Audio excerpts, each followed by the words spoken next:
Assalamualaikum warahmatullahi wabarakatuh. Perkenalkan nama saya Mas Fadil Qayyimah dengan nomor induk mahasiswa 2191 0042 Saya dari program studi pendidikan ekonomi kelas 2019A IKIP Budi Utomo Malang. Pada kesempatan kali ini saya akan menjawab pertanyaan-pertanyaan UAS atau ujian akhir semester pada mata kuliah pasar modal.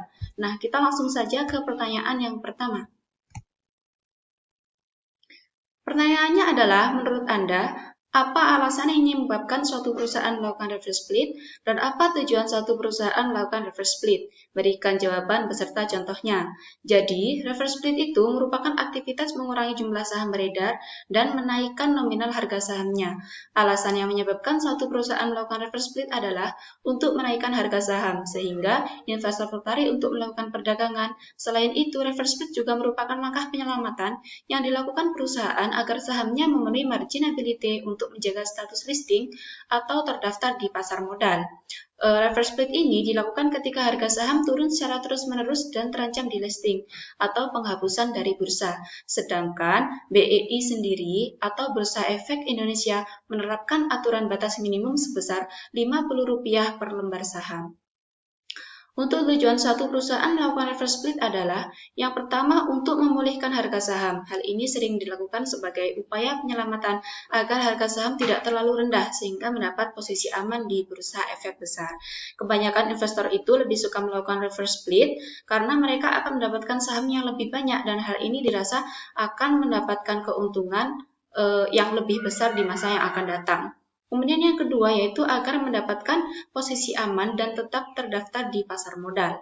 Karena apabila harga jatuh sampai ke level yang sangat rendah, maka saham tersebut akan rentan terhadap tekanan pasar. Terlebih apabila bursa efek memiliki batas minimum atau ambang batas persyaratan pencatatan, dan apabila sudah kurang dari batas tersebut, saham akan dikeluarkan dari pencatatan bursa efek tersebut atau dengan kata lain delisting.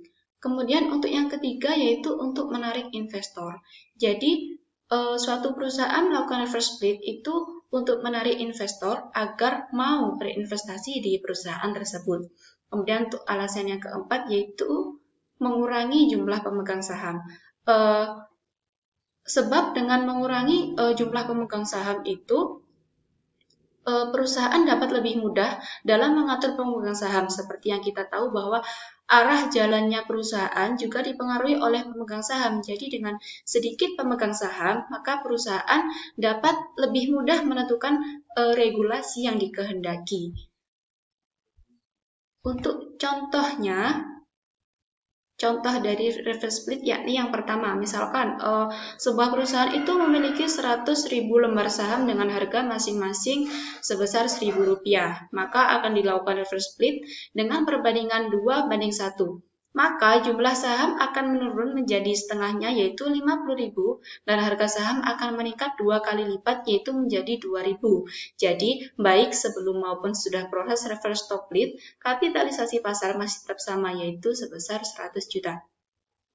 Untuk yang contoh kedua, misalkan saya memiliki saham di sebuah perusahaan sejumlah 1.800 saham dengan harga Rp3.000 per saham. Apabila perusahaan tersebut melakukan reverse split dengan perbandingan 3:1, maka saham baru yang akan saya miliki sejumlah 600 saham dengan harga baru yaitu Rp9.000 per saham. Kita langsung ke pertanyaan yang kedua, yaitu risk and return selalu saja memiliki keterkaitan yang kuat. Semakin tinggi risk, maka return juga semakin tinggi. Begitu pula sebaliknya. Maka menurut Anda, apakah keterkaitan ini selalu saja bersifat linear atau tidak? Berikan pendapat Anda jika ada yang bersifat tidak linear, pada contoh produk seperti apa? Ini tidak bersifat linear, jelaskan. Jadi menurut saya, risk itu kan disebut resiko, jadi dapat dikatakan sebagai peluang terjadinya kerugian. Dalam hal investasi, maka kerugian yang didapat itu adalah kerugian uang. Berarti risiko ini suatu kemungkinan terjadinya hasil yang tidak diinginkan atau berlawanan dari yang diinginkan. Sedangkan untuk return sendiri, itu adalah tingkat pengembalian. Jadi keuntungan yang akan didapat atau bisa diartikan sebagai kompensasi. Dalam hal investasi, maka kompensasi ini dapat didapat dari adanya inflasi atau kenaikan dari harga-harga barang. Jadi hubungan antara risk atau risiko dengan return atau tingkat pengembalian itu selalu bersifat linear atau searah. Jadi semakin tinggi tingkat pengembalian atau kompensasi, maka akan semakin besar pula risiko. Sama dengan semakin besar aset yang kita tempatkan dalam keputusan investasi, maka semakin besar pula risiko yang timbul dari investasi tersebut. Jadi kondisi linear ini hanya mungkin terjadi pada pasar yang bersifat normal. Seperti itu. Kemudian untuk pertanyaan yang selanjutnya, pertanyaan nomor 3. Mengapa jual beli saham lebih memiliki resiko dibandingkan dengan membeli obligasi? Jelaskan. Karena menurut saya, saham kan memiliki harga yang sangat fluktuatif di pasar keuangan. Jadi kemungkinan terjadinya penurunan harga atau capital loss sangat besar. Karena saham merupakan suatu emiten perusahaan terbuka yang diperjualbelikan di pasar modal dan investor mendapatkan keuntungan dari naiknya nilai harga saham tersebut. Sedangkan obligasi merupakan surat utang suatu perusahaan yang imbal baliknya berupa bunga. Jadi dalam investasi tentu akan menghadapi risiko, begitu pula dengan investasi saham dan obligasi. Pada dasarnya, pada saham obligasi memiliki risiko yang sama, akan tetapi sebelum berinvestasi, hendaknya para investor menilai terlebih dahulu investasi mana yang paling menguntungkan.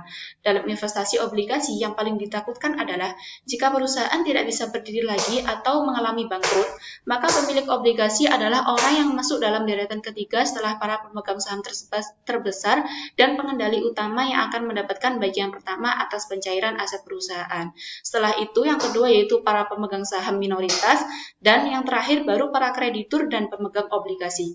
Jika kita memilih berinvestasi saham, maka jika perusahaan merugi, maka pemilik saham yang akan mendapatkan pengembalian modal terlebih dahulu. Dan jika perusahaan berjalan dengan baik, maka dividen akan ditingkatkan agar para investor mendapatkan keuntungan yang lebih dari laju inflasi.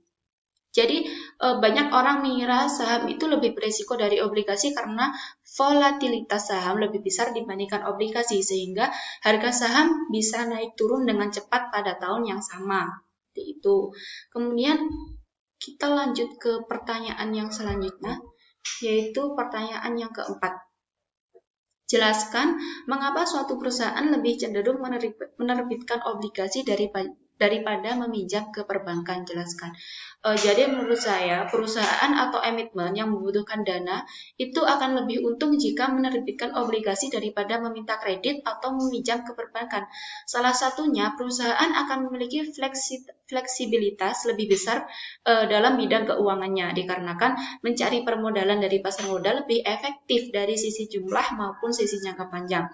Dengan menerbitkan obligasi, perusahaan itu bisa mendapatkan modal dengan jangka waktu pengembalian 5 tahun, sedangkan meminjam di perbankan pengembaliannya hanya sekitar 1 tahun. Hal ini membuat struktur permodalan emiten lebih leluasa untuk mengelola investasinya. Untuk tingkat suku bunga obligasi yang ideal untuk obligasi korporasi rata-rata itu 3-4% di atas SBI, sedangkan untuk surat utang negara atau SUN itu sebesar 2-2,5% di atas SBI. Sebaiknya perusahaan yang akan menerbitkan obligasi itu tidak memberikan tingkat suku bunga terlalu tinggi agar tidak memberatkan perusahaan tersebut. Dan jika bunga terlalu tinggi, maka emiten juga akan berat, yang menyebabkan performa perusahaan menjadi buruk dan yang mana hal ini akan berpengaruh ke harga saham. Untuk selanjutnya kita ke pertanyaan yang nomor 5 atau pertanyaan yang terakhir. Jadi pertanyaannya, informasi yang diterima oleh investor selalu saja merupakan informasi dari catatan masa lalu yang kemudian dipakai sebagai alat analisa dalam melihat kondisi dan memprediksi apa yang akan terjadi di kemudian hari. Jika ini kita jadikan alasan, artinya investor tidak pernah memiliki keakuratan dalam setiap pengambilan keputusan. Apakah Anda setuju dengan pendapat ini? Jika setuju dan tidak berikan pendapat Anda. Saya sendiri memilih pendapat setuju karena keputusan investor itu diambil berdasarkan informasi dan laporan yang ada yang sesuai dengan kondisi suatu perusahaan. Jadi karena itulah laporan yang valid begitu penting. Dengan melihat informasi suatu perusahaan tersebut, investor akan dapat membaca kemajuan perusahaan di masa depan disebut sebagai hal yang harus dilakukan investor. Dan jika investor sendiri menerima laporan berdasarkan data yang dulu atau data yang tidak valid, bukan kondisi suatu perusahaan yang sekarang, maka suatu perusahaan tidak akan mengalami kemajuan karena data yang diberikan tidak akurat. Karena informasi suatu perusahaan itu dapat dijadikan sebagai alat untuk menilai bagaimana perusahaan tersebut berjalan dan berkembang. Juga dapat dijadikan gambaran untuk menilai bagaimana kinerja suatu perusahaan termasuk dalam hal investasi. Seharusnya dengan melihat data yang akurat, investor dan calon investor bisa menjadikan mereka yakin atau tidak untuk memberikan dana investasi tambahan.